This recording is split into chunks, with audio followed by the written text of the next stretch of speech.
गेल्या 2.5-3 वर्षांपासून रखडलेल्या राज्यातील स्थानिक स्वराज्य संस्थांच्या निवडणुका पुढील 4 महिन्यात घ्या असा महत्त्वपूर्ण आदेश सर्वोच्च न्यायालयानं राज्य निवडणूक आयोगाला दिलाय। न्यायमूर्ती सूर्यकांत आणि एन.के. सिंग यांच्यासमोर पार पडलेल्या सुनावणीत न्यायालयाने नेमकं काय म्हटलंय, तसंच ओबीसी आरक्षणाबद्दलही न्यायालयानं काय निरीक्षण नोंदवलंय ते या व्हिडिओच्या माध्यमातून सविस्तर जाणून घेऊयात। नमस्कार, मी प्रेसिता कांबळे आणि आपण पाहताय लोकसत्ता लाईव्ह।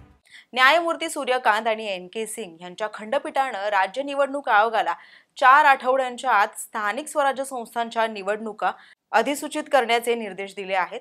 तसंच निवडणुकीची प्रक्रिया ही 4 आठवड्यात पूर्ण करावी, शिवाय गरज पडल्यास निवडणूक आयोगाला मुदतवाढ मागण्याची देखील मुभा देण्यात आली आहे। सर्वोच्च न्यायालयाच्या या निकालामुळे मुंबईसह राज्यभरातील महापालिकांच्या निवडणुका लवकरच लागण्याची शक्यता आहे। गेल्या 2.5 ते 3 वर्षांपासून या निवडणुका रखडल्या आहेत। महापालिकांसह अन्य स्थानिक स्वराज्य संस्थांची सदस्य संख्या किती असावी, प्रभाग रचना कशी असावी, सदस्यांची संख्या राज्य निवडणूक आयोगाने ठरवावी की राज्य सरकारनं, तसंच ओबीसी आरक्षणासहित निवडणुका घेतल्या जाव्यात की नाही यासह विविध विषयांवर सर्वोच्च न्यायालयात याचिका प्रलंबित होती। त्यावर सुनावणी पार पडली। दरम्यान न्यायालयाच्या या निर्णयानंतर ओबीसी आरक्षणाचा मुद्दा देखील चर्चेत आला आहे।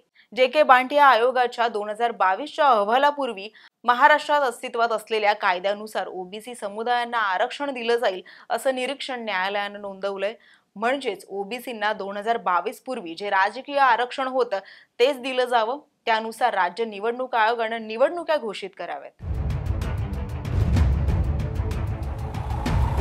आज पार पडलेल्या सुनावणीत सर्वोच्च न्यायालयाच्या खंडपीठानं असंही निरीक्षण नोंदवले की स्थानिक संस्था अनिश्चित काळासाठी अडखळ ठेवता येणार नाहीत। त्यामुळे जिथे मुदत संपली आहे किंवा प्रशासन राज असलेल्या महानगरपालिका, परिषदा, नगरपंचायती आणि जिल्हा परिषदांसाठी निवडणुका घोषित केल्या जाव्यात।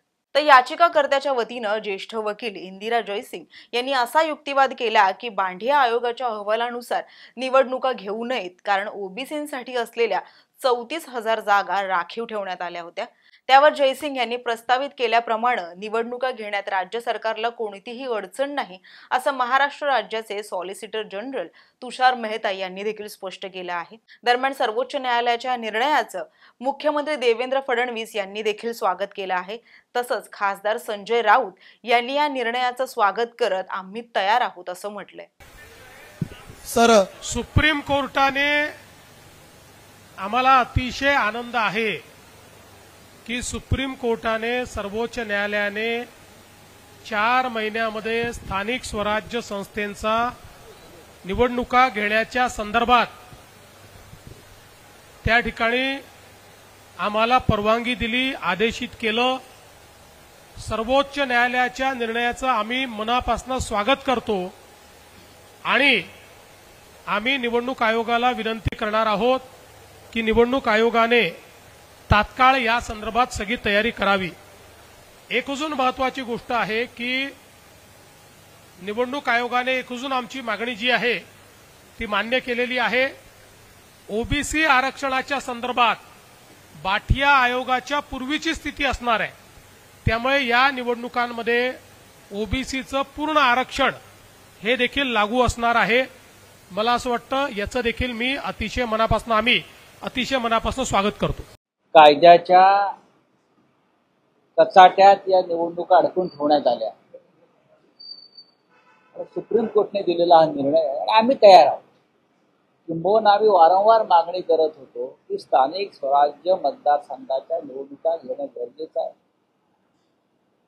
महापालिका, जिल्हा परिषदा, नगरपालिका इथे जर लोकप्रतिनिधींचं सरकार नसेल तर लोकांनी कामं कोणाकडे घेऊन जायची, विकास कसा होणार? आज मुंबईची अवस्था पहा, ठाण्यात जाऊन पहा की महापालिका अस्तित्वात नसल्यामुळे या शहरांना कशी दुर्गती प्राप्त झाली आहे। पण हा निकाल आलेला आहे, या निकालाचं आम्ही स्वागत करतो। 4 महिन्यात निवडणुका घ्यायच्या आहेत आणि आमचा युद्ध सराव आधी झालेला आहे। सर्वोच्च न्यायालयाच्या या महत्त्वपूर्ण निर्णयानंतर महाराष्ट्रात आता कशा पद्धतीनं राजकीय घडामोडींना वेग येईल याबद्दलच्या सर्व अपडेट्स आम्ही तुमच्यापर्यंत पोहोचवू। त्यासाठी लोकसत्ताच्या YouTube चॅनलला सबस्क्राईब करा आणि पाहत रहा लोकसत्ता लाईव्ह।